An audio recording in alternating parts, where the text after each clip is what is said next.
غير المغضوب عليهم ولا الضالين. بار دیگر درود بھیجے گا محمد و آل محمد پر.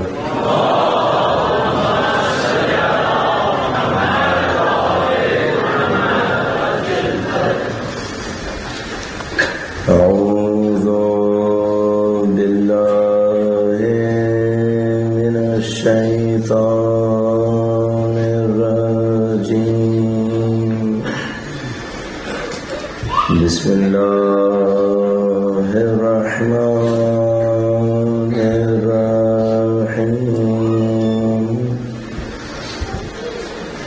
الحمد لله رب العالمين،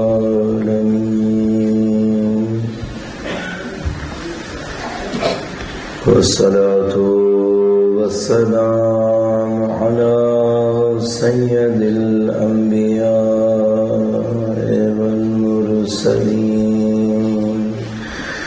حبيب إله العالمين أبي القاسم محمد.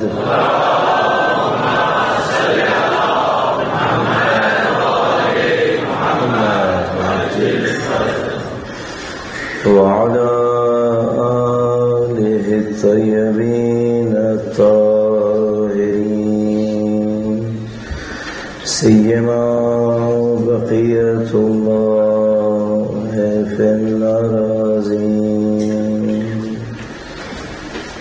قال الله تعالى في كتابه الكريم: بسم الله الرحمن الرحيم. أم حسبت أن أصحاب الكهف والرقيم كانوا من آياتنا عجبا. درود بھیجے گا محمد و آل محمد.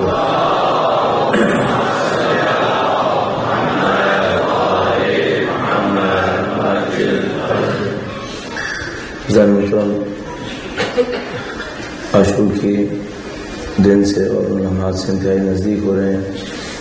اس میں سید الشہداء کی قربانی واقع ہوئی ہے، اور یقیناً اہل بیت اطہار علیہ السلام کے روز ان کے غم کے دن ہے. اور سب سے بڑی ہستی کی جو اس موقع پر صاحب عزا ہیں وہ وقت کے امام ہیں. وقت کے امام کے حضور ان کی جد امجد کی تعزیت کو پیش کرنے کے لیے اور ان کے ظہور میں تعزیت کی دعا کے لیے درود بھیجیں محمد و آل محمد.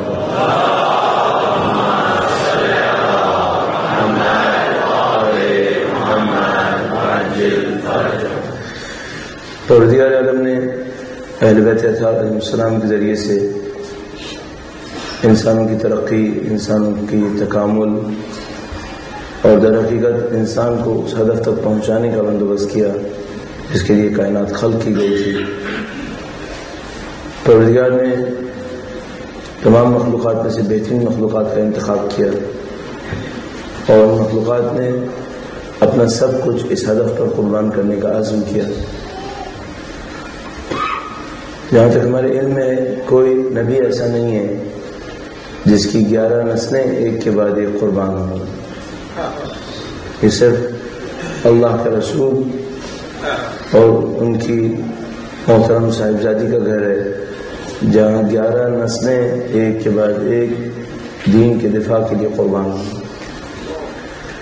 یہ سلسلہ جلیلہ ہے. اللہ کے رسول کے بعد 250 سال باقی رہا ہے اور اس کے بعد پھر غیبت واقع ہوئی، اور اب ہم اور آپ منتظر ہیں کہ انشاءاللہ ایک بار پھر فرزند زہرا روئے زمین پر تشریف لائیں اور ہم اور آپ ان کی نصرت کی سعادت حاصل کریں. خاندان اہل بیت اطہار علیہ السلام کو حضور درود بھیجیں محمد و آل محمد.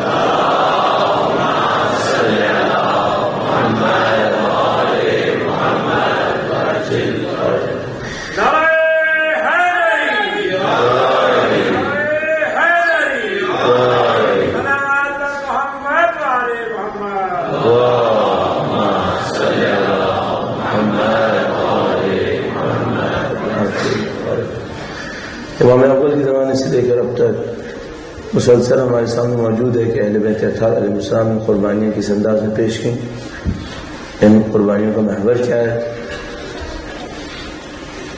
کس فضیلت کو اہل بیت اطہار علیہ السلام کے دشمنوں نے کسی صورت میں قبول نہیں کیا۔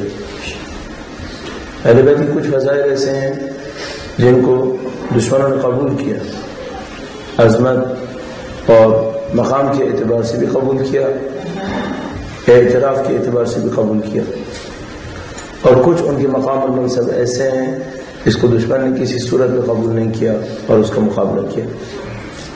آج بھی اگر اب عالم اسلام میں چلے جائیں اور اسلام کے کسی بھی فرقے سے پوچھیں کہ اللہ کے نبی کے اصحاب میں سب سے زیادہ علم کس کے پاس تھا، کوئی شبہ نہیں ہے، چاہے اہل بیت اطہار علیہ السلام کو امامت کے حد میں قبول کرتا ہو یا نہ کرتا ہو، واضح طور پر اعلان کرے گا کہ انا مدینۃ العلم و علی بابہا، علی کے باب علم بننے کے بعد کسی کے لیے کیا مجال۔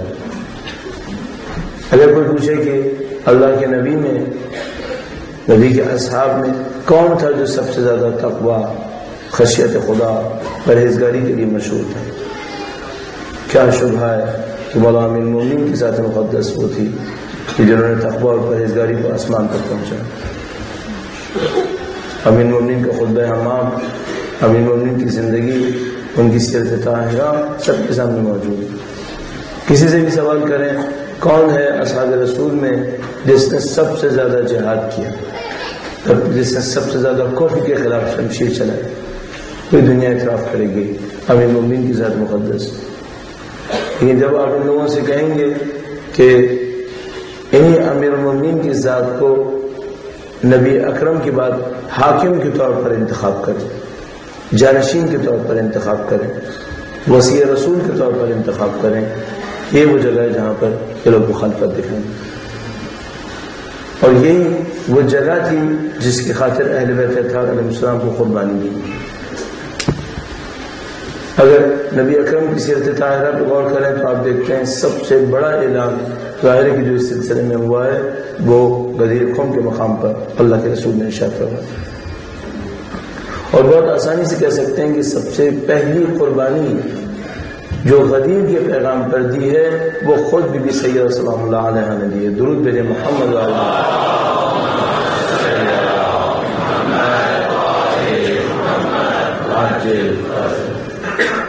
بعض اوقات ایسا ہوتا ہے کہ ہم اس سلسلے کی تسلسل کو نہیں سمجھ پاتے، نہ اس سلسلے کی تسلسل کو سمجھتے ہیں کہ اللہ کے رسول کے بعد جو کچھ اب تک پیش آیا ہے وہ کیا تھا۔ ہمارے ذہن میں ایسا ہے کہ اللہ کے رسول کے بعد امام کا دور شروع ہوا اور کچھ عرصے امامت کے ہونے کے بعد چونکہ غیبت ہو گئی ہم اس کو منقطع سمجھتے ہیں، ہم سمجھتے ہیں معاملہ کسی بھی وجہ سے ٹوٹ گیا اور اس کے بعد ہم دوبارہ اس کو جوڑنے سے عاجز رہ جاتے ہیں۔ ہم اس بات کو ذہن سے گویا نکال دیتے ہیں کہ امامت کا سلسلہ جاری ساری ہے، ہم اور آپ امامت کے سائے میں زندگی گزاریں، ولی نعمت امام وقت ہے چاہے پردہ غیبت میں کیوں نہ ہو۔ ہمارے ذہن سے گویا یہ نکل جاتا ہے کہ ابھی امامت کا دور باقی ہے، ہم امامت کے سائے، ٹھیک ہے کہ غیبت کبریٰ ہے۔ اس کے نکل جانے کے نتیجے میں ہم نہیں سمجھ پاتے کہ اہل بیت اطہار علیہ السلام نے جو قربانیاں دیں ان قربانیوں نے جس طرح سے رنگ دکھایا وہ کیسا رنگ تھا، وہ طریقہ کار کیا طریقہ کار تھا۔ اہل بیت اطہار علیہ السلام کی حکمت عملی ہمیشہ لمبی مدت کے اوپر تھی۔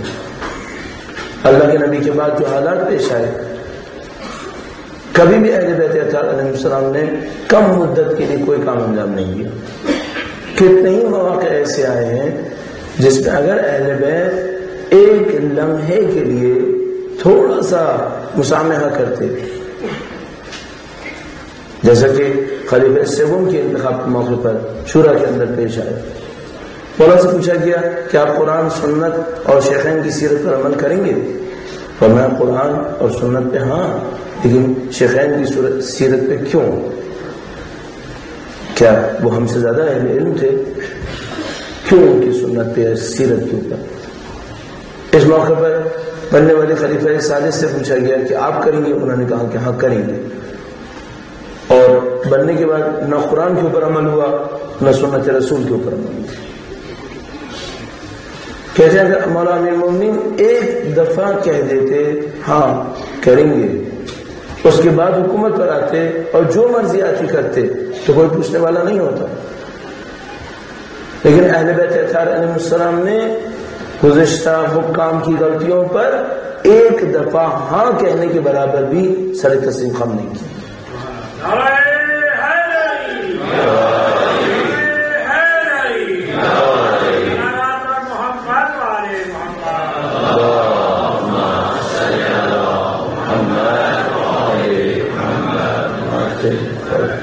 انسانیت کو معیار دیا. اگر ایک دفعہ کہتے ہاں تاریخ میں رقم ہو جاتا. علی نے خلفاء سابقہ کے اعمال کو قبول کیا تھا. شاید اس زمانے سے لے کر کئی سو سال تک کوئی اس بات کو احساس نہ کرتا، لیکن امیر المومنین نے قبول نہیں کیا کہ کئی سو سال کے بعد بھی کوئی کیوں کہے کہ علی نے ایک دفعہ خلفاء کو قبول کیا تھا. امیر المومنین نے مقابلہ کیا اور ایسے مقابلے بار بار پیش آتے رہے. جب خلافت ظاہریہ کا دور شروع ہوا، اکثر ماننے والوں نے سمجھایا، بتانے کی کوشش کی، اپنی اپنی دانش میں ہر کوئی اپنی عقل کے مطابق کام کرتا ہے.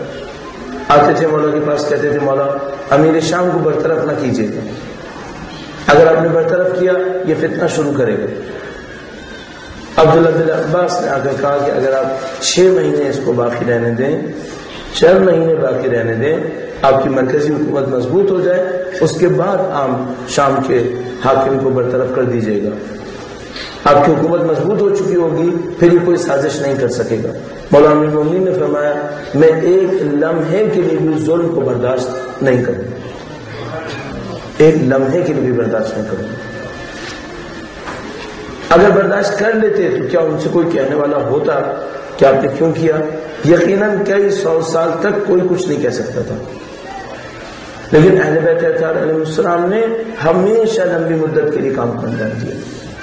لہٰذا آج میں اور اب 1400 سال کے بعد سر بلند ہو کر پوری دنیا کے سامنے دعویٰ کر سکتے ہیں، دکھاؤ کبھی مولا امیر المومنین نے کسی چونٹی کے برابر غلط کو قبول کیا ہو. اب ہم دعویٰ کر سکتے ہیں. اہل بیت کی حکمت عملی لمبی مدت کے اوپر تھی. بالاخص کربلا کے واقعے کے بعد اہل بیت اطہار علیہ السلام نے اپنی حکمت عملی کا آغاز کیا. اس انسانیت کو کمال تک پہنچانے کے لیے جس کے افراد کے سامنے سید الشہداء شہید ہوئے اور وہ لوگ اپنی طرف سے کوئی مدد اور نصرت کے لیے نہیں آ سکے. اہل بیت کا ہدف انتہائی سخت ہدف تھا. اگر معاملہ بس اتنا ہو کہ ایک حکومت قائم کرنی ہے تو حکومت قائم کرنا انتہائی آسان ہے. حکومت کسی بھی ذریعے سے قائم ہو سکتی ہے، لیکن اہل بیت اطہار علیہ السلام کا ہدف حکومت قائم کرنا نہیں تھا، انسانوں کو اس سمت میں لے کر جانا تھا جہاں پر اللہ نے جانا چاہتا تھا. اور عزیزان محترم، یہ کہ میں اور آپ 1100 سال سے سلسلہ امامت کے دوبارہ ظاہر ہونے کا انتظار کر رہے ہیں، اس میں بھی ہدف یہی ہے. یہ سلسلہ وہی سلسلہ ہے، انہی اہداف کے اوپر جن کے اوپر مولانا امیر المومنین نے کام کیا، انہی اہداف پر جن کے اوپر بعد میں آنے والے 10 ائمہ نے کام کیا. انہی اہداف کے حصول کے لیے اس وقت کے امام سید و سردار مولا قائم زمان علیہ السلام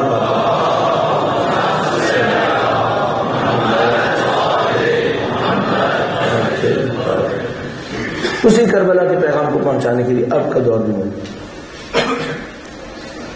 بدقسمتی ایسی ہے کہ چونکہ ہم نے بچپن سے غیر کہ ہماری پیدائش پہ غیبت اور اب تک غیبت، ہمارے ذہن غیبت پر عادت کر گئے ہیں. جیسے امام کے وجود کو اپنی زندگی کے اندر ہم احساس کم کر پا رہے ہیں. یہ ہماری کمی میں سے ایک کمی ہے. اور اگر ہم چاہتے ہیں کہ واقعا اہل بیت اطہار علیہ السلام کے پیغام کو پہنچائیں، اور اگر ہم چاہتے ہیں کہ غیبت کے اندر اپنی ذمہ داریوں کو انجام دے سکیں، کاموں میں سے ایک کام یہ ہوگا ہم امامت کے وجود کو احساس کیسے کریں، کس طریقے سے اپنے امام کے ساتھ رابطہ بنانے کی کوشش کریں. یہ ضرورتوں میں سے ایک ضرورت رہے گی. اور جس طریقے سے سلسلہ امامت کا تسلسل ہے، اور سلسلہ امامت تسلسل ہے انبیاء کی تسلسل میں۔ وہی آداب جس کے لیے حضرت آدم علیہ السلام تشریف لائے، انہی کے لیے حضرت نوح علیہ السلام تشریف لائے، اور تمام انبیاء کرام علیہ السلام۔ اللہ تعالیٰ ارشاد فرماتا ہے ان الدین عند اللہ الاسلام، دین اللہ کے نزدیک بس اسلام۔ انہی تمام اہداف کو لے کر اس وقت ہم اور آپ اس امامت کے اندر ہیں۔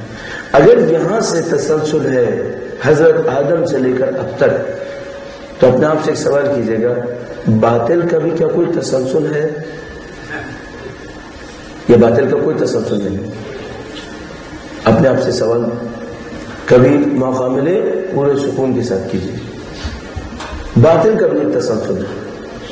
اگر یہاں رحمان کا سلسلہ ہے اور اس سلسلے کے پیچھے خدا ہے، وہ شیطان کا سلسلہ ہے، اس سلسلے کے پیچھے بھی ایک شیطان ہے۔ کیا وہ شیطان تبدیل ہو گیا ہے کیا؟ نہیں، وہ شیطان تبدیل نہیں ہوا ہے، وہ شیطان اپنے تمام تر حربوں کو لے کر اس وقت بھی موجود ہے۔ اگر میں اور آپ یہ کہہ رہے ہیں حضرت آدم علیہ السلام کے مقابلے میں شیطان نے فلاں حربہ کیا، حضرت نوح علیہ السلام کے مقابلے میں شیطان نے فلاں حربہ کیا، اور ان تمام حربوں کے پیچھے ہدف کیا تھا؟ وہ چاہتا تھا کہ انسان کو پستی کی طرف لے کر جائے، وہ چاہتا تھا کہ انسان کو ذلت کی طرف لے کر جائے۔ انہی تمام حربوں کے ساتھ آج بھی شیطان موجود ہے۔ یہ میں سمجھتا ہوں پھر ہماری کمی میں سے ایک کمی ہے۔ جب ہم قرآن کریم کا مطالعہ کرتے ہیں، اس میں شیطان کو دیکھتے ہیں، اس میں شیطان کی کارندوں کو دیکھتے ہیں، اس کتاب کو پڑھنے کے بعد سوچتے ہیں 3000 سال پہلے حضرت موسیٰ علیہ السلام تھے، اس زمانے میں ایک سامری تھا، اس زمانے میں ایک قارون تھا، اس زمانے میں ایک فرعون تھا۔ اور اگر ہم سے کوئی پوچھے کہ وہ جو اس زمانے میں تھا کہ اس زمانے میں ہے، تو ہم ظاہری طور پر کہیں گے کہ نہیں، آج قارون کا دور نہیں ہے، آج سامری کا دور نہیں ہے، آج فرعون کا دور نہیں۔ اگر حضرت ابراہیم علیہ السلام کے مقابلے میں نمرود تھا، ہم بھول جاتے ہیں کہ آج کے دور میں کوئی نمرود ہے یا نہیں ہے۔ اور ہمارے جیسے کے نزدیک کوئی شبہ نہیں ہے، قرآن کریم کتاب تاریخ نہیں ہے کہ وہ تاریخ کے کیریکٹرز ہمارے سامنے ظاہر کرے۔ چونکہ قرآن کریم کتاب ہدایت ہے، تو کیوں خدا تعالیٰ نے 4000 سال پہلے آنے والے نمرود کا تذکرہ کیا؟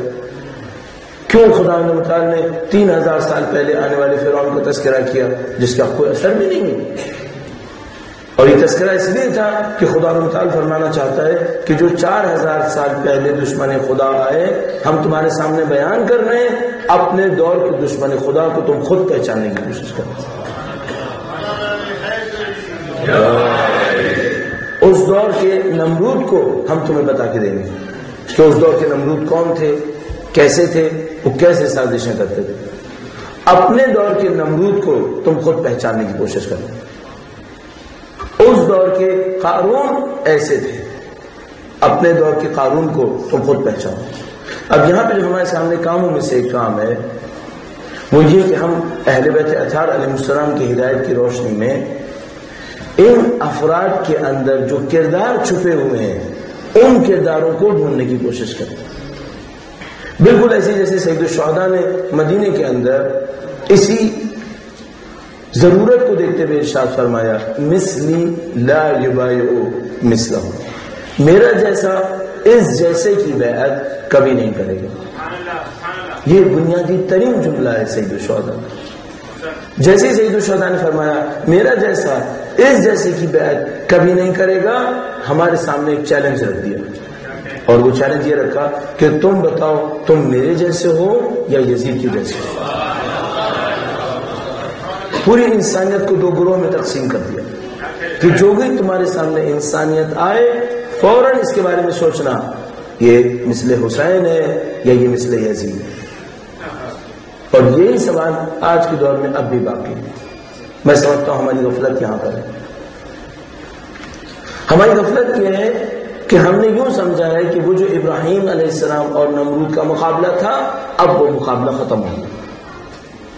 وہ جو حضرت موسیٰ علیہ السلام اور فرعون کا مقابلہ تھا، وہ جو جادوگروں کی جادوگری تھی، اور وہ قارون کا دولت کے ذریعے ناز و نخرے دکھانا تھا، وہ جو یزید کا سید الشہداء کے سامنے آنا تھا، ہم نے اس چیپٹر کو سمجھا سب بند ہو چکے۔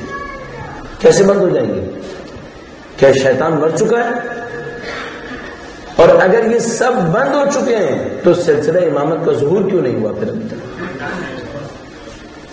یہ کہ سلسلہ امامت کا ظہور نہیں ہوا ہے، اس کا مطلب یہ ہے کہ یہ سارے قارون، فرعون، نمرود، شداد اور یزید سب اپنی جگہ پر اس دور کے اندر بھی باقی ہیں۔ اب ایک اگلا مرحلہ ہے، کیا ہماری ذمہ داری نہیں ہے کہ ہم ان کو چیلنج کرتے؟ کیوں ہم نے چیلنج نہیں کیا؟ ہمارے ساتھ ایک اور مشکل ہو گئی، ہم ایک اور مشکل میں مبتلا ہو گئے، اور اس کی وجہ سے جو مثل حسین کو کر دینا چاہیے تھا اس کے اندر ہم سے کچھ کوتاہی ہو گئی۔ میں اس مفہوم کو آپ کی خدمت میں عرض کروں گا، درود بھیجے گا محمد وعلی محمد۔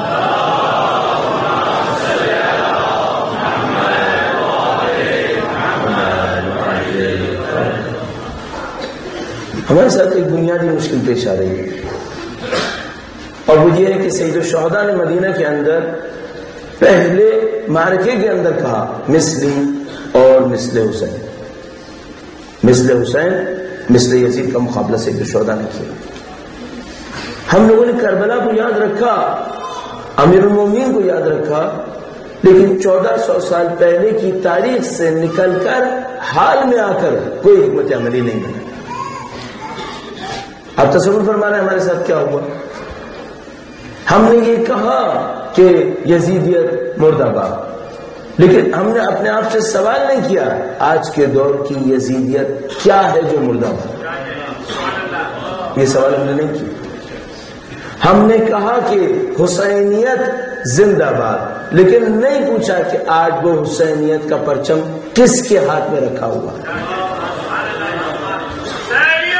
زندہ باد، زندہ باد۔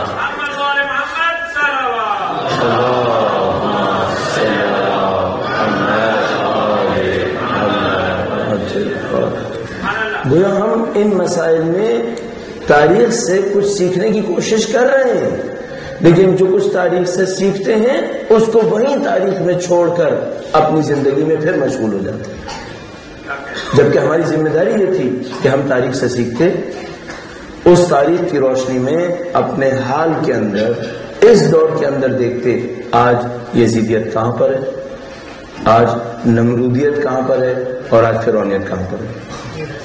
اس سے پہلے کہ میں اپنے عرائض کو آپ کی خدمت میں عرض کروں، دو نکات آپ کی خدمت میں عرض کرنا چاہتا ہوں۔ پہلا نکتہ یہ ہے، اس سے بھی پہلے چاہوں گا کہ درود بھیجے محمد وعلی محمد۔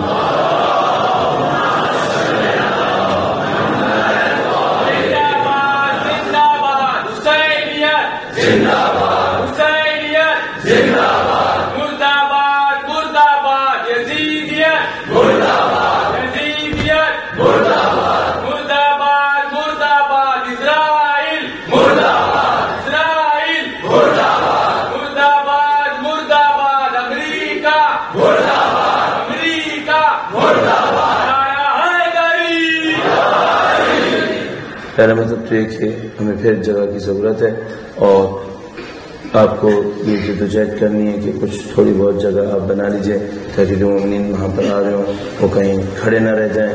سردی بھی ہے اور دائرے کے باہر رہنے میں بہت فرق ہوگا اس کے مقابلے میں کہ اندر تشریف لائیں۔ درود بھیجتے ہوئے تھوڑا سا بھی تشریف لے آئیے۔ درود بھیجیں محمد وعلی محمد۔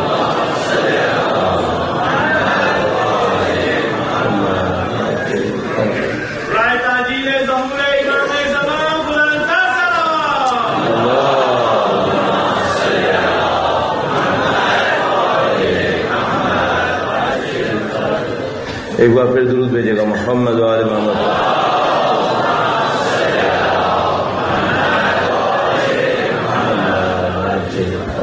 یہ ایک مطلب تھا، اور دوسرا مطلب یہ تھا جو میرے انتہائی سخت ہے، دیکھیے کہنے کی مجھے عادت نہیں ہے، لیکن مجھے عجیب سا لگتا ہے کہ ہمارے منتظمین بار بار کہہ رہے ہیں کہ اتنا ہو چکا ہے اور اتنا نہیں ہوا۔ یعنی مجھے سمجھ بھی نہیں آتا کہ اگر ہم اپنی ذمہ داری کو انجام نہیں دیں گے تو کیا یہ منتظمین اس کام کو انجام دے سکتے ہیں؟ کیا کوئی راستہ ہے اس کا؟ یقینی طور پر ہم سب کو اپنی اپنی ذمہ داری کی کوئی نہ کوئی قیمت انجام دیں گے، اس کے بغیر کام نہیں ہو سکے گا۔ امام خمینی کے پاس کوئی شخص آیا اموال لے کر، کچھ اس کو خمس دیا اور ان سے کہا کہ یہ خمس ہمارا ہے، یہ آپ لے لیجیے. انہوں نے خمس لے لیا. اس کے بعد اس نے کہا کہ میں اپنے علاقے میں مسجد بنوانا چاہتا ہوں، آپ اس خمس میں سے مجھے دیں گے؟ انہوں نے فرمایا مسجد بنوانا تمہاری ذمہ داری ہے، میں اس پیسے کو وہاں خرچ کروں گا جہاں اللہ نے میرے اوپر ذمہ داری رکھی. اپنی مسجد خود بناؤ. ہم نے اپنے پیسے کو اپنا کیوں سمجھا ہوا؟ کیا خدا نے قرآن کریم میں کہیں ایک جگہ کہا ہے کہ پیسہ تمہارا؟ ایک جگہ بھی نہیں کہا. جہاں کہیں خدا نے ہم سے کہا ہے صدقہ دو، اچھے کام کرو، فوراً کہتا ہے اس مال میں سے کرو جو میں نے تمہیں دیا ہے.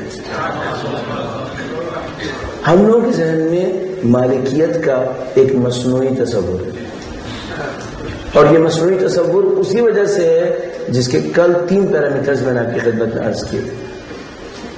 چونکہ دنیا اہل دنیا کے لیے خدا نہیں ہے، آخرت نہیں ہے، روح نہیں ہے، جو کچھ ہے بس یہی ہے.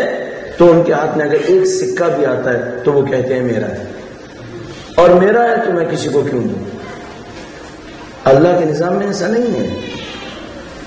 اللہ کے نظام میں میرے پاس جو بولنے کی بھی طاقت ہے یہ بھی خدا کی ہے، میری نہیں ہے. لہذا جب قارون کی مذمت کرتا ہے خدا تعالیٰ تو کہتا ہے اس قارون کو ہم نے علم دیا، اور یہ کہتا ہے میں نے خود حاصل کیا. خدا کہتا ہے جو کوئی مال کو اپنا کہے اس کی فکر قارونی فکر ہے، مذمت کرتا ہے. اچھا کیا فرق پڑے گا اگر میں مال کو اپنا کہوں یا خدا کا کہوں؟ فرق یہ پڑے گا کہ اگر خدا کا مال ہے تو وہاں خرچ ہونا چاہیے جہاں خدا چاہتا ہے، اور اگر میرا مال ہے تو میری لگژری اس کے اوپر خرچ ہو جائے گا. ہمیں آپ کو فیصلہ کرنا ہوگا. اگر ہم نے دین لینا ہے اور دین لینے کا تقاضا ہے کہ پروگرام ہو، اور پروگرام کا تقاضا ہے کہ کچھ خرچ ہو، اور اس کے بعد ہم چاہتے ہیں کہ ہم خرچ نہ کریں، تو پھر دین کون دے گا؟ پھر آپ کو دین کیسے ملے گا؟ اگر دین کی اہمیت ہے تو اس کے بعد پھر کس کی ذمہ داری کہ اس کام کو انجام دے گا؟ ان واقعہ میں خود احساس شرمندگی کرتا ہوں ان کے سامنے. کیا ہے ہم لوگ اپنی ذمہ داریوں کو انجام نہیں دینا چاہتے؟ اور اگر نہیں دینا چاہتے ہیں تو پھر یہ جو سید الشہداء کے نام پر ہم نعرے لگاتے ہیں یہ کیوں لگا رہے ہیں؟ کیوں کہہ رہے ہیں حسینیت زندہ باد؟ حسینیت سب کچھ قربان کرنے کے نام ہے جس کو ہم نے زندہ باد کہا. اور اگر ہم اپنی زندگی کے چند آسائشوں کو، چند سہولتوں کو سید الشہداء کے نام پر قربان نہیں کر سکتے تو کیسے ہمیں حق ملا کہ ہم نے حسینیت کا نام لیا؟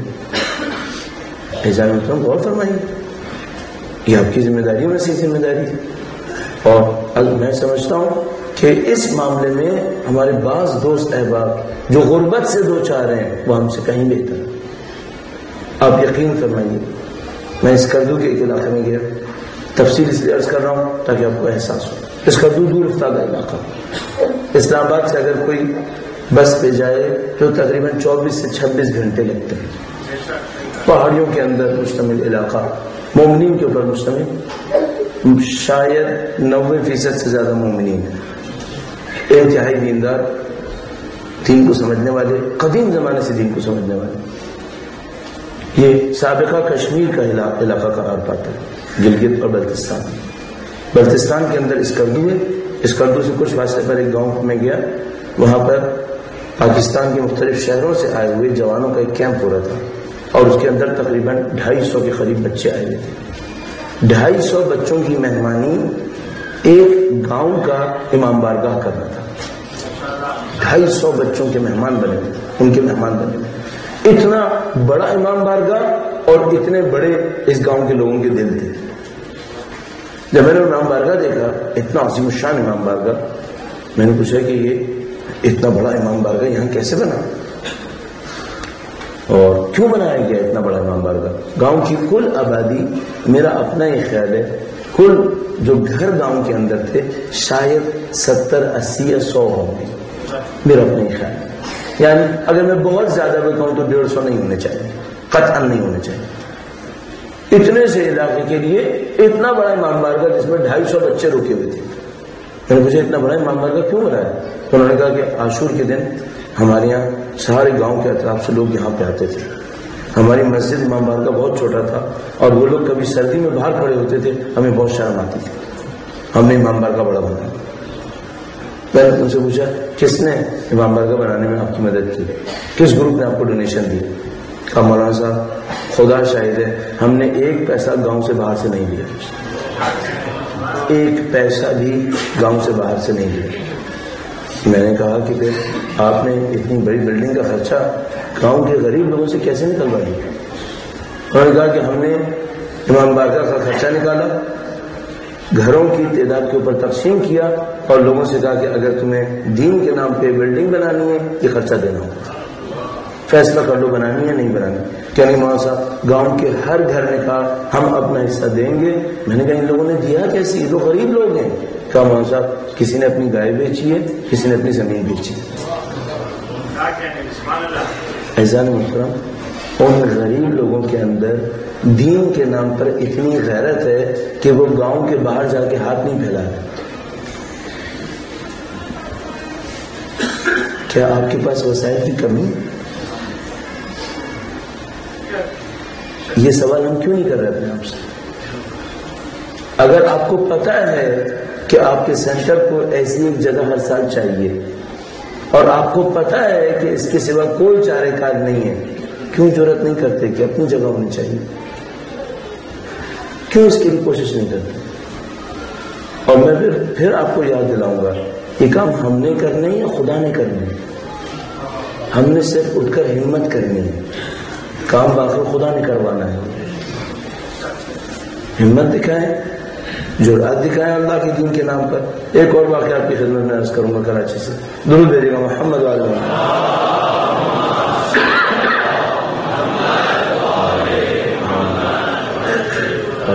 ایک اور پاکستان کے علاقے کے مومنی ذہن میں آتا ہے کہ شاید ہنگو کے تھے یا پارا چنار کے تھے, میرے ذہن میں بھی بہت اچھا نہیں آ رہا. کراچی کے ایک علاقے میں رہتے ہیں, غریب نشین علاقہ. اس علاقے میں ہم گئے, مسجد دیکھی, مسجد بہت خوبصورت تھی, چھوٹی تھی لیکن بہت خوبصورت تھی. میں نے ان سے پوچھا کہ کب مسجد بنوائی آپ لوگوں نے؟ انہوں نے بتایا کہ یہاں ایک چھوٹی سی مسجد ہوتی تھی, اس مسجد کو ہم نے گرایا اور گرانے کے بعد بڑی سی یہ مسجد بنائی. علاقے کے اعتبار سے بڑی تھی, 80 گز کے گھر تھے, اتنے چھوٹے بڑے گھر. البتہ لندن میں 80 گز بھی بہت زیادہ ہے, یعنی یہاں کے گھروں کو دیکھ کے مجھے بعض وقت رونا آ جاتا ہے کہ آپ صرف لندن میں مزے لینے کی خاطر دڑبوں میں رہ رہے ہیں. بہرحال آپ کی اپنا چوائس ہے, آپ بسم اللہ ضرور رہیے یہاں پر. اس میں ایسا ہے کہ ہم وہاں پر گئے, ان کے چھوٹے چھوٹے گھر تھے اور ان گھروں کے مقابلے مسجد انتہائی وسیع تھی.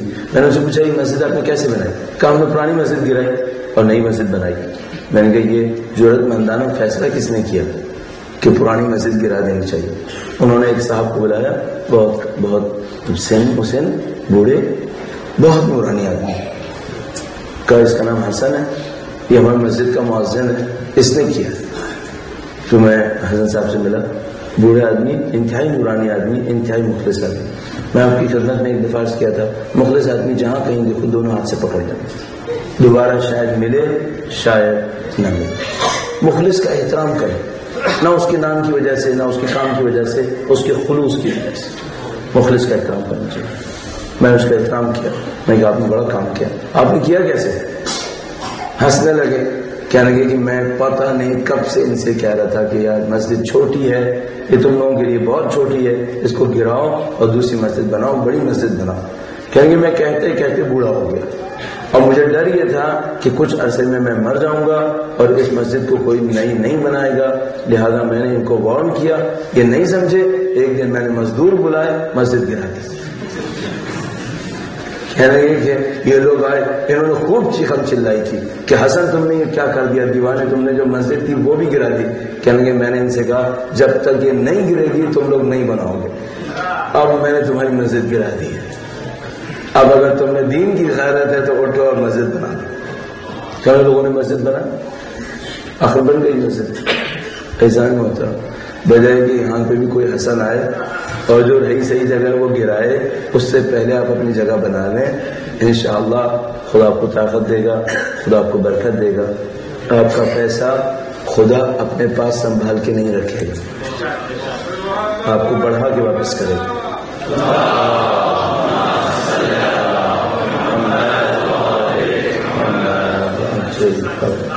میں چاہ رہا ہوں کہ آپ کی خدمت میں اتنا عرض کروں کہ کل خدا نہ کرے پھر منتظم یہاں نہ کھڑے کہ وہ پھر کہہ رہے ہوں کہ اب اتنا ہو گیا اور اتنا باقی ہے. کل کا دن اس کام کے لیے نہیں ہونا چاہیے.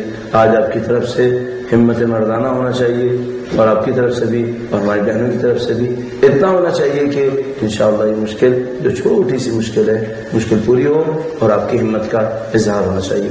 غلام المومنین کے نام پر جسے سب سے زیادہ صدقہ خیرات کیا، غلام المومنین کے نام پر جنہوں نے سب سے زیادہ نہریں جاری کی، چشمے جاری کیے، لوگوں پر وقف کیا. درود بھیجے محمد وعلی محمد.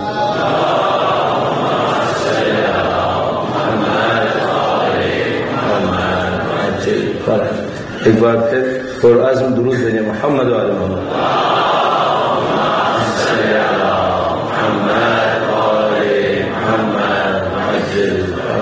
حضرات کی خدمت میں تاریخ میں کچھ فرعون ہیں، نمرود ہیں، ہارون ہیں.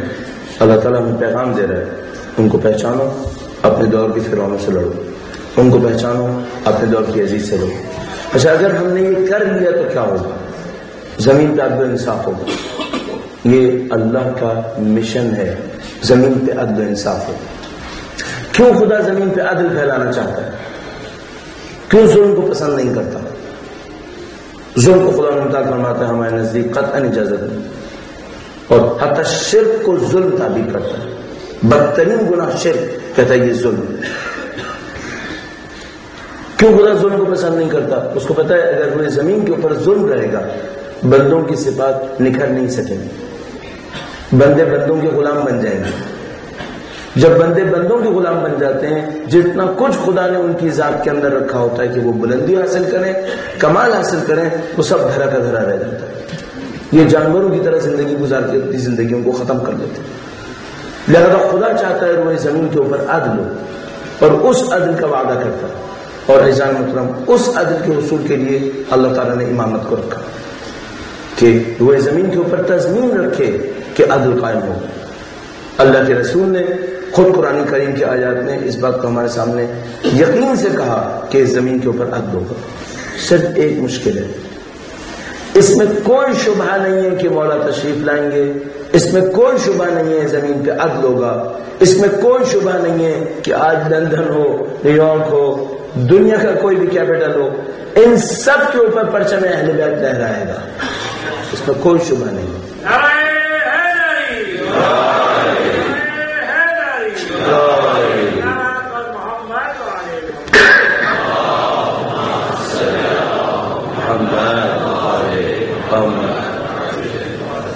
اس میں کوئی شبہ نہیں. صرف مشکل ایک بات کے اندر ہے، ہمارا نصیب کیا ہوگا، ہمارا حصہ کیا ہوگا.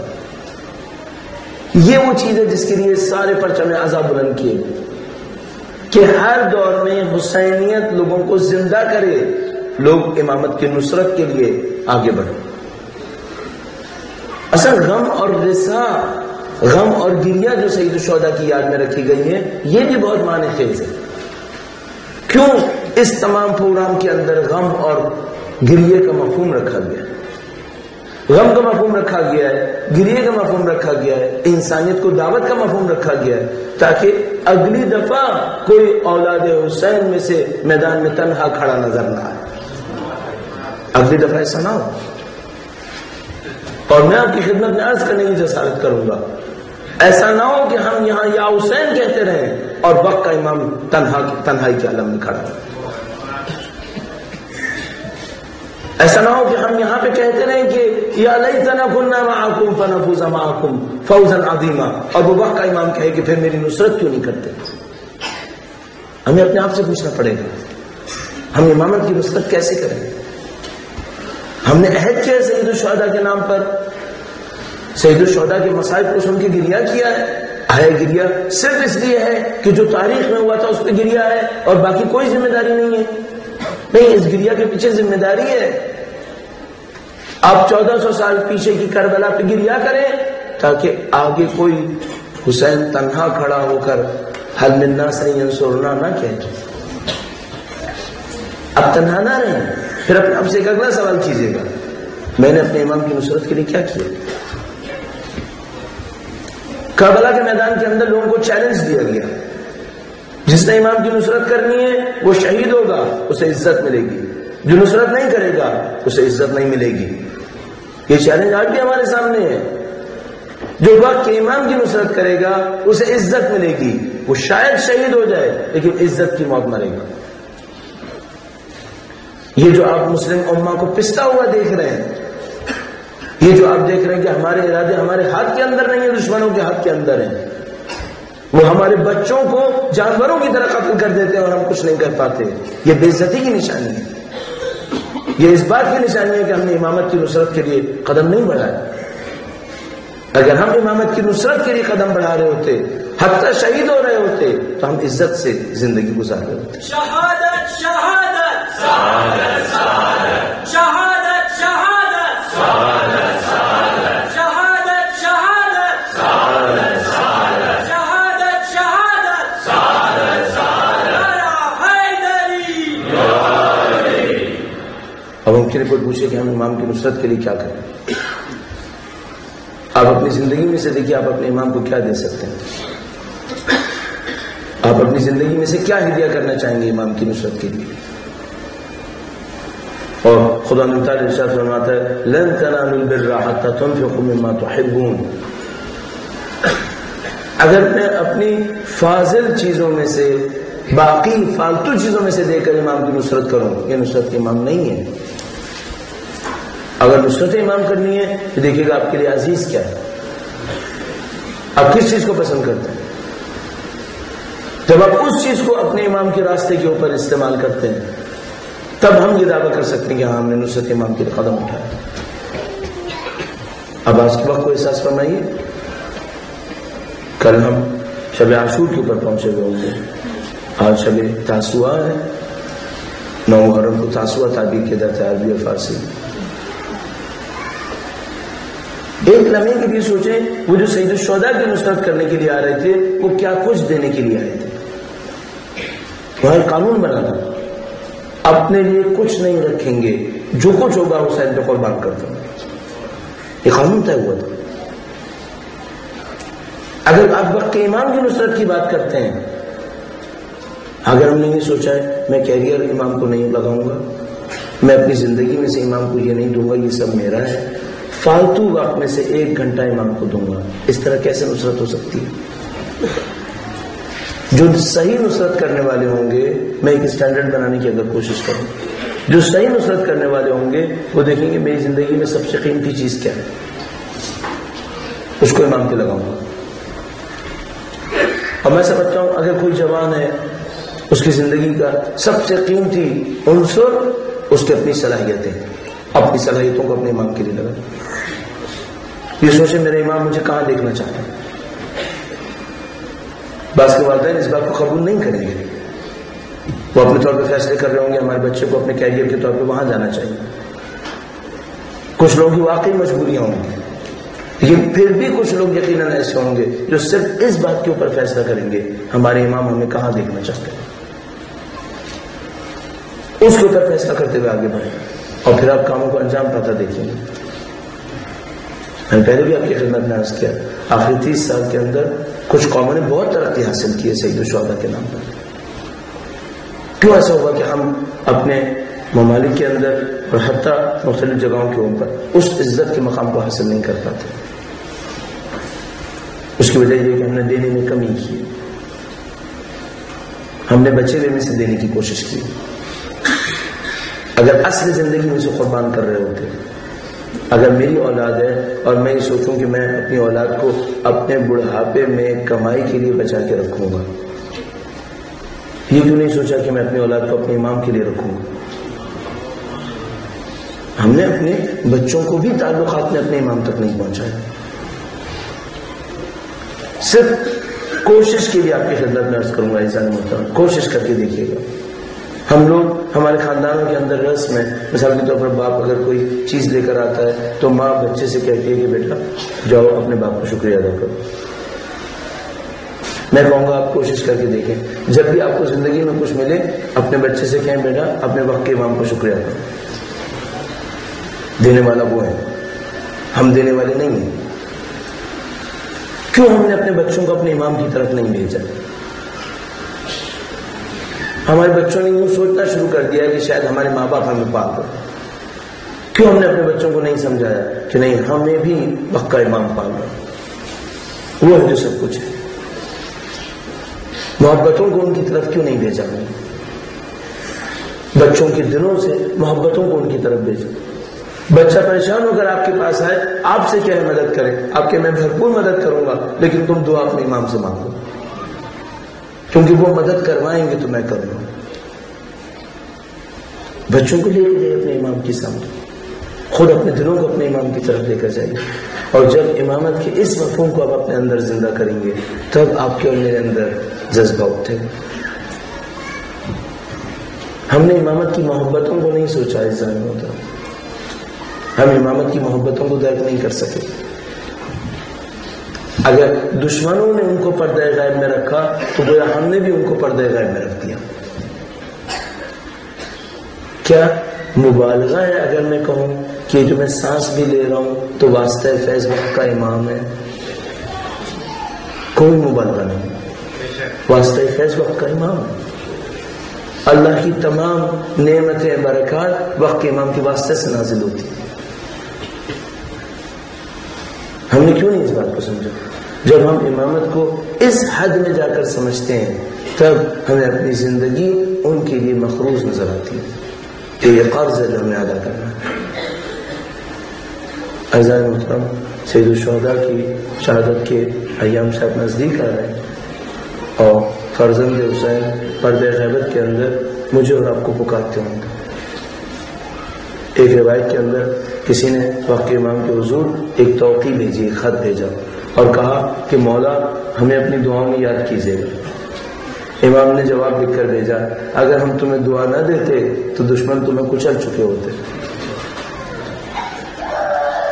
اس کے بعد لکھ کر بھیجا، ہم کبھی تمہیں نہیں بھلاتے، تم بتاؤ تم ہمیں کیوں بھلا دیتے، تم ہمیں کیوں بھلاتے۔ امامت تو کریم ہے، اور کتنا خوبصورت آٹھویں امام نے امامت کے لیے ارشاد فرمایا۔ مولانا امام رضا کے ذات پر درود بھیجے، محمد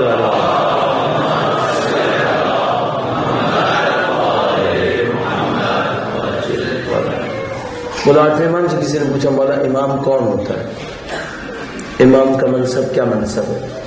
ایک جملے میں خوبصورت لکھا ہے، طولانی روایت ہے، پہلے جملہ یوں لکھا، الامام کالوالد الشفیق، امام مہربان باپ کی طرح ہوتا ہے، امام مہربان باپ کی طرح ہوتا ہے۔ اور کہنا چاہ رہے ہیں شاید تمہارا باپ تم سے کبھی ناراض ہو جائے لیکن تمہارا امام تمہیں کبھی ترک نہیں کرے۔ تمہارے باپ کے پاس طاقت محدود ہے لیکن امام اپنی تمام تر طاقتوں کے ساتھ جو خدا نے اس کو دی ہے وہ تمہارے لیے۔ کیوں نہیں پکارا ہم نے اپنے امام کو؟ کیوں ہم پکارنے میں کم رہے؟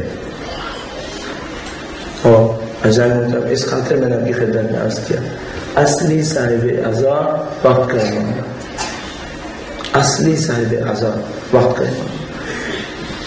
ہم لوگ جب مصائب پڑھتے ہیں تو ہمارے ذہن کے پس منظر میں یہ ہوتا ہے یہ واقعہ 1400 سال پہلے ہوا۔ وقت کے امام کے لیے ایسا ہوتا ہے جیسے ابھی ہو رہا ہے، ابھی ہو رہا ہے۔ لہذا ہمارے ذہن میں یہ ہوتا ہے کہ میں مثلا لندن میں ہوں، 1400 سال پہلے کربلا کی زمین پر علی اکبر زمین پہ گرے ہوں گے، لیکن وقت کا امام دیکھتا ہے کہ میرا بھائی علی اکبر ابھی گرا، وہ اس طرح سوچتا ہے۔ ان کے لیے سب کچھ فوراً ہوا ہے، ابھی ہوا ہے۔ لہذا ذات ناہیہ میں ارشاد فرماتے ہیں، اے میرے جد امجد، میں آپ کی یاد میں صبح شام خون کے آنسو روتا ہوں۔ وقت کا امام خون کے آنسو روتے ہیں صبح شام، اور خون کے آنسو کیوں نہ ہو؟ جب ایک غیرت مند کے سامنے مخدرات کے خیمے جل رہے ہوں تو خون کے آنسو کیوں نہ دو؟ ہم صرف چشم تصور میں لاتے ہیں اور ہم روتے ہیں، وہ ہم تو یوں ہیں کہ جیسا دیکھ رہے ہیں اور رو رہے ہیں۔ ایسا محترم، آج حضرت علی اکبر کے مصائب کا ارادہ ہے۔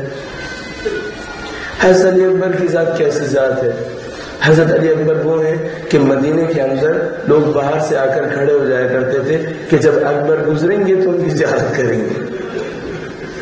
حضرت اکبر شبیہ رسول ہے، جیسے کہ خود سید الشہداء نے فرمایا خلقاً و خلقاً و منطقاً، ہر لحاظ سے شبیہ رسول ہے۔ تو جن لوگوں نے اللہ کے رسول کو نہیں دیکھا تھا وہ مدینے میں آ کر کھڑے ہو جایا کرتے تھے، حضرت علی اکبر کو دیکھ کر یوں احساس کرتے تھے جیسے اب ہم نے اللہ کے رسول کی زیارت کر لی ہے۔ حضرت علی اکبر کا یہ مقام تھا، اور حضرت علی اکبر کا وہ مقام ہے کہ یہ بیٹے تو کسی کے ہیں لیکن پالا بی بی زینب سلام اللہ علیہا نے، ان کو پالا بی بی زینب نے، لہذا بی بی زینب سے سب سے زیادہ قریب ان کے تمام بھائیوں کے اندر حضرت علی اکبر علیہ السلام،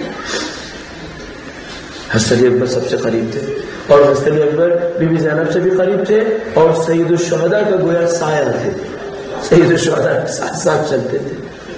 آپ نے ابھی مصائب کے اندر سنا کہ سید الشہداء نے ایک موقع پر کربلا کی طرف بڑھتے ہوئے گویا گھوڑے پر بیٹھے بیٹھے تھوڑی دیر کے لیے آنکھ لگی اور فرمایا انا للہ و انا الیہ راجعون، کلمۃ الاسترجاع۔ جیسے حضرت علی اکبر نے دیکھا میرے والد نے کلمہ استرجاع پڑھا ہے، اپنے گھوڑے کو نزدیک لے کر آئے تو کہا بابا خیر ہے، آپ نے کلمہ استرجاع پڑھا، آپ نے کہا انا للہ و انا الیہ راجعون۔ سید الشہداء نے فرمایا ہاں بیٹا، میں نے خواب میں دیکھا ہے جیسے ہم لوگ جا رہے ہیں اور پیچھے سے کوئی کہہ رہا ہے یہ لوگ اپنی موت کی طرف بڑھ رہے ہیں۔ جیسے ہی حضرت علی اکبر نے سنا کہ میرے بابا نے موت کا تذکرہ کیا ہے، اس کے بعد فوراً کہا کہ اے بابا کیا ہم حق پر نہیں ہیں؟ یعنی ہم حق پر ہیں، ہم 100% حق پر ہیں۔ سید الشہداء نے فرمایا بیٹا خدا کی قسم، اس ذات کی قسم جس کے قبضے قدرت میں سب کی جان ہے، ہم 100% حق پر ہیں، ہم حق پر ہیں۔ فرمایا اذن لا ابالی، پھر مجھے کوئی پرواہ نہیں موت کیسے آتی ہے، ہم نے حق کی خاطر زندگی گزاری، جب تک ہم حق پر ہیں ہمیں کوئی پرواہ نہیں ہے موت کیسے آتی ہے۔ یہ سید الشہداء کا جوان ہے، اس کو سید الشہداء نے پرورش دی ہے کہ کربلا کے دن کام آنا ہے، اس نے موت کو گلے لگانا ہے، لہذا جب عاشور کا دن شروع ہوتا ہے، آپ کے ذہن میں سید الشہداء حضرت علی اکبر کے بارے میں کہہ چکے ہیں ان کا کلام اللہ کے رسول کا کلام ہے، ان کی آواز اللہ کے رسول کی آواز ہے، لہذا جب عاشور کا دن آیا اور مؤذن اذان دینے لگا تو کہا بیٹا علی اکبر آپ جا کر اذان دیجیے۔ حضرت علی اکبر اذان دینے کے لیے گئے، اور آپ کی روایت موجود ہے فرماتے ہیں جیسے حضرت علی اکبر نے اذان دینا شروع کی خواتین کے خیموں میں کوہرام برپا ہو گیا، رونے کی آوازیں آنا شروع ہو گئی۔ علی اکبر کی آواز سن کر خواتین کو اللہ کے رسول کی یاد آئی، لوگوں نے اندازہ لگا لیا آج کا دن معرکے کا دن ہے، آج علی اکبر کے الوداع کرنے کا دن ہے۔ ہمارے پاس روایات مختلف ہیں، حضرت علی اکبر سب سے پہلے گئے یا سب سے آخر میں گئے، لیکن ایک بات یقین سے کہہ سکتے ہیں، ایک بوڑھے کے سامنے جوان بیٹا مرنے کے لیے جا رہا ہو، یہ دنیا کے سخت ترین کاموں میں سے ایک کام، یعنی اگر پورے واقعے کربلا کو کوئی جمع کرے اور کہے کون سا وقت ہوگا جو سید الشہداء پہ سب سے بھاری گزرا تھا، بلا شک و شبہ ان لمحات میں سے ایک لمحہ وہ تھا جب علی اکبر الوداع کرنے کے لیے آئے اور سید الشہداء نے مشہور معروف جملہ فرمایا تقدم ولدی، اے میرے بیٹے اب تم بڑھو آگے۔ علی اکبر کی روانگی کا وقت، حضرت علی اکبر جب الوداع کرنے کے لیے آئے اور بابا سے اجازت چاہی، سید الشہداء نے کہا بیٹا علی اکبر کیا تم نے اپنی زینب سلام اللہ علیہ سے اجازت لی ہے؟ کیا بیبی زینب نے اجازت دے دی ہے؟ حضرت علی اکبر بیبی زینب کے پاس آئے اجازت لینے کے لیے۔ تو ہم لوگ مرد ہیں، ہم لوگ مرد ہیں، ہماری بھی اولادیں ہیں، ہمیں احساس ہے، لیکن یہ شاید صرف ہماری بہنیں بتا پائیں گی۔ اگر 18 سال کا بیٹا الوداع کہنے کے لیے آ جائے کیا گزر، ہم لوگ نہیں سمجھ پائیں گے. کوئی ماں بن کر پالے کسی جوان کو اور وہ جوان آئے خدا حافظ کہنے کے لیے. یہ تو کوئی جو بی بی زینب کو سمجھنے والا ہو وہی سمجھ پائے گا کہ وہ لمحہ کیا لمحہ تھا. ایسا محترم بس چند روایات ہیں ہمارے پاس جو اس مفہوم کو بیان کر رہی ہیں. ایک روایت میں بیان ہوا ہے کہ حضرت علی اکبر خیمے میں گئے, بیبیوں کے خیمے میں گئے الوداع کرنے کے لیے. جیسے ہی باہر نکلنے لگتے تھے کوئی بیوی شانہ پکڑ کے اندر بلایا کرتی تھی. کبھی بیوی زینب الوداع کرتی تھی, کبھی بیضا الوداع کرتی تھی, کبھی بیوی ام کلثوم الوداع کرتی تھی. روایت کہتی ہے علی اکبر 7 دفعہ کہنے کا پردہ اٹھا ہے.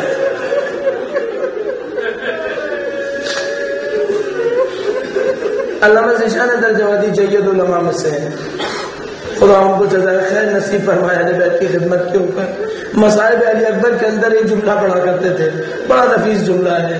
فرمایا علی اکبر جب آخری دفعہ باہر آنے کا ارادہ کر رہے تھے, کسی نے, کہتے ہیں روایت میں لکھا ہے, کسی نے اکبر کی ابا کا دامن تھاما. تو انہوں نے فرمایا اگر کوئی خاتون ہوتی تو شانہ تھامتی, اس کا مطلب ہے کسی بچی نے تھاما ہے. اب آخری دفعہ کسی بچی نے بلایا ہے اپنے بھائی کو, شاید بچی کہنا چاہتی ہو بھیا سب کو خدا حافظ کر لیا, اب اس کو بھی تو خدا حافظ کرو, اس کو تماشے لگ رہے ہیں.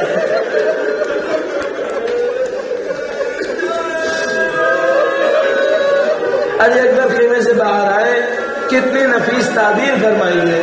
کہا علی اکبر خیمے سے ایسے باہر آئے جیسے بھرے گھر سے جنازہ نکل گیا. علی اکبر زندہ جنازے میں تبدیل ہو گئے. بیویاں ماتم کر رہی تھیں علی اکبر کی شہادت کے اوپر. بس جو موقع آیا حضرت علی اکبر سید الشہداء کے سامنے آئے. عزیزان محترم, نہ مجھ میں اہل بیت کے مصائب کو بیان کرنے کی طاقت ہے اور نہ میں نہیں چاہتا کہ ان مصائب کو کس طرح سے بیان کیا جاتا ہے, لیکن میں کوشش کروں گا ایک ایک روایت کو جو میرے ذہن میں آتی ہے سکون سے آپ کی خدمت میں عرض کروں. مجھے آج کے دن مادر علی اکبر کو پرسہ دینا ہے, مجھے آج کے دن وقت کے امام کو پرسہ دینا ہے علی اکبر کی جوانی کا. میں کوشش کروں گا پوری روایات آپ کی خدمت میں عرض کروں. حضرت علی اکبر الوداع کرنے کے لیے آئے, سید الشہداء نے دیکھا جوان بیٹا جا رہا ہے. 2 جملے سید الشہداء کی بڑے مشہور ہیں یہاں پر. ایک موقع پہ علی اکبر سے کہا بیٹا علی اکبر دشمن تک پہنچنے سے پہلے مڑ مڑ کے دیکھتے رہنا میری طرح, میں چاہتا ہوں تمہارا چہرہ میری نظروں کے سامنے رہے. ایک اور روایت مشہور روایت ہے, کہتے ہیں علی اکبر جب چلے الوداع کر دیا, جب چلے تو دیکھا پیچھے بوڑھا باپ ہے ویسے ہی چلا آ رہا ہے. کہا بابا آپ نے الوداع کر لیا تھا.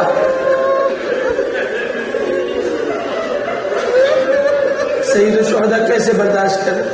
علی اکبر جا رہے ہیں, ایک موقع پر ہاتھ کھڑے کیے, ہاتھ اٹھایا اللہ کی بارگاہ میں اور فرمایا اے خدایا تو جانتا ہے اب وہ جا رہا ہے جو خلق میں خلق میں منطق میں تیرے نبی کا شبیہ ہے. جب ہم تیرے نبی کی زیارت کا ارادہ کرتے تھے علی اکبر کے چہرے کو دیکھ لیا کرتے تھے. ایک موقع پر عمر ابن سعد پہ نظر پڑی, عمر ابن سعد گویا شمشیر لہرا رہا تھا کہ علی اکبر کو آنے دو, اب میں شمشیر استعمال کروں گا. سید الشہداء نے اس لعین کو بد دعا دی, کہا عمر سعد خدا تیری نسل کو ایسے ہی قطع کرے جس طرح تو میری نسل کو قطع کرنا چاہتا ہے. مظلوم دل ہے سید الشہداء کا. کربلا امتحان کا نام ہے, کربلا امامت کے امتحان کا نام ہے. عزیزان محترم, آپ نے مشہور روایت سنی ہے, حضرت علی اکبر روانہ ہوئے, دشمن کا مقابلہ کیا ہے. ایک موقع پر علی اکبر واپس آئے اپنے باپ کے سامنے اور کہا بابا اگر ایک گھونٹ پانی کا مل جاتا میں جہاد کرتا, ایسا جہاد کرتا کہ دشمن دیکھتے.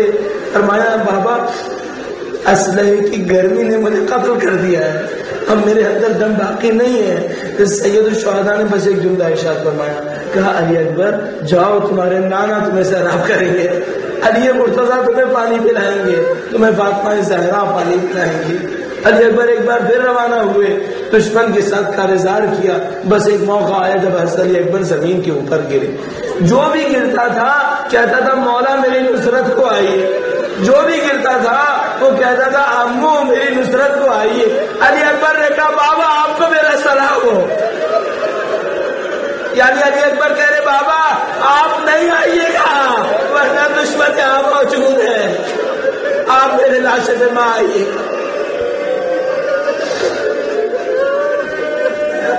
نہیں معلوم سید الشہداء پہ کیا گزری ہے، سید الشہداء پہ کیا گزری ہے. دو جملے سید الشہداء کے بہت مشہور ہیں اس جگہ کے اوپر. سید الشہداء نے ایک ندا دی اور علی اکبر سے کہا بیٹا علی اکبر آواز دیتے رہو، تمہارے باپ کو اب کچھ دکھائی نہیں دے رہا، آواز دیتے رہو، اب تمہارے باپ کو کچھ دکھائی نہیں دیتا ہے. عزیزان محترم اب میں جملہ نہیں کہہ سکتا کیا ہوا ہے، لیکن بعض علماء بیان کرتے ہیں نہیں معلوم ہمیں سید الشہداء اپنے پاؤں پر چل کر گئے یا چاروں ہاتھ پاؤں سے چل کر گئے، یا ہمیں نہیں معلوم. واللہ صدمہ سید الشہداء. سید الشہداء علی اکبر کی طرف بڑھ رہے تھے، دشمن نے دیکھا کہ حضرت علی اکبر کی نصرت کے لیے سید الشہداء آ رہے، سارے دشمنوں نے علی اکبر کے اوپر حملہ کیا. مستند روایت کے اندر ایک جملہ لکھا ہے فَقَتَلُوهُ إِرْبًا إِرْبًا، اسے قتل کر کے ٹکڑے ٹکڑے کر ڈالا. قتلوه إِرْبًا إِرْبًا، اس کو قتل کر کے ٹکڑے ٹکڑے کر ڈالا. سید الشہداء علی اکبر کے لاشے کے اوپر پہنچ رہے ہیں. علی اکبر کے دم میں آخری ہچکیاں باقی ہیں. علی اکبر الوداع کہنا چاہتے ہیں، بس ایک موقع آیا ہے. اور سید الشہداء نے علی اکبر کو دیکھا. ہم جو ذاکرین پڑھنے والے ہیں ہم کچھ جملوں کو احتیاط سے پڑھتے ہیں. شاید سید الشہداء نے کہا، شاید سید الشہداء نے نہیں کہا. کچھ جملوں کے لیے قسم کھا سکتے ہیں یہ سید الشہداء نے کہا ہے، یہ سید الشہداء نے کہا ہے. اب وہ جملہ کہہ رہا ہوں جس کے لیے قسم کھاؤں گا کہ سید الشہداء نے کہا ہے. سید الشہداء نے کہا وَعَلَى الدُّنْيَا بَعْدَكَ الْعَفَاءُ، اکبر تیرے بعد دنیا میں کچھ نہیں بچا، اکبر تیرے بعد اب دنیا میں کچھ نہیں ہے. وَعَلَى الدُّنْيَا بَعْدَكَ الْعَفَاءُ، اب تیرے بعد دنیا میں کچھ نہیں ہے. لاشا علی اکبر اٹھنا ہے، بوڑھے بعد جوان کا لاشا اٹھانا ہے. آپ کو یاد ہے ہور کے مسائل میں ہور کو لاشا اٹھانے نہیں بھیجا تھا، کہا تھا ہور جوان کا لاشا تم نہیں اٹھا سکتے. جوان کا لاشا کسی کے دم میں نہیں ہے، کوئی لاشا اٹھائے. اب سید الشہداء کو علی اکبر کا لاشا اٹھانا ہے. ایسا مطلب ایک جملے کی اور زحمت دوں گا، ایک روایت کی اور زحمت دوں گا. اگلی روایت کے اندر، یقینی روایت کے اندر ہمارے پاس روایت موجود ہے، بی بی زینب سلام اللہ علیہا خیمے کے دروازے پر آ گئی تھی. بی بی زینب خیمے کے دروازے پر آئی اور انہوں نے کہا میرا علی اکبر مارا گیا. ایک موقع پر سید الشہداء نے بی بی زینب کو دیکھا اور کہا بہن ابھی حسین زندہ ہے، آپ خیمے سے باہر مت آئیے گا، ابھی حسین زندہ ہے. دوستو علماء نے اس پہ گفتگو کی ہے، علماء نے اس کے اندر بحث کی ہے کہ بی بی زینب کو تو پتا تھا کہ خیمے سے نکلنے کی اجازت حسین نہیں دیں گے، حسین خیمے سے نکلنے کی اجازت نہیں دیں گے. کیوں بی بی زینب سلام اللہ علیہا در خیمہ تک آئی؟ صرف ایک جواب ہے. بی بی امام حسین کو دیکھ رہی تھی کہ علی اکبر کو اگر اس حسرت سے دیکھتے رہے تو دنیا سے رخصت ہو جائیں گے. وہ خیمے پر آ کر کھڑی ہوئی تاکہ حسین مجھے دیکھے اور علی اکبر سے چہرہ ہٹے، کچھ توجہ ہٹے. آخر میں بس ایک شعر علامہ شاہ جوادی صاحب بی بی زینب کے جذبات کو بیان کرنے کے لیے ایک شعر پڑھا کرتے تھے، وہ میں آپ کی خدمت میں ہدیہ کر رہا ہوں. کبھی موقع ملے رات کی تنہائی میں بیٹھی ہوں، بی بی زینب کا غم یاد آ جائے، اس شعر کو پڑھ لینا. بی بی فرماتی ہے لاشا ہے برابر کا بھیا سے نہ اٹھے گا، لاشا ہے برابر کا بھیا سے نہ اٹھے گا، میں پالنے والی ہوں گودی میں اٹھا لوں گی، میں پالنے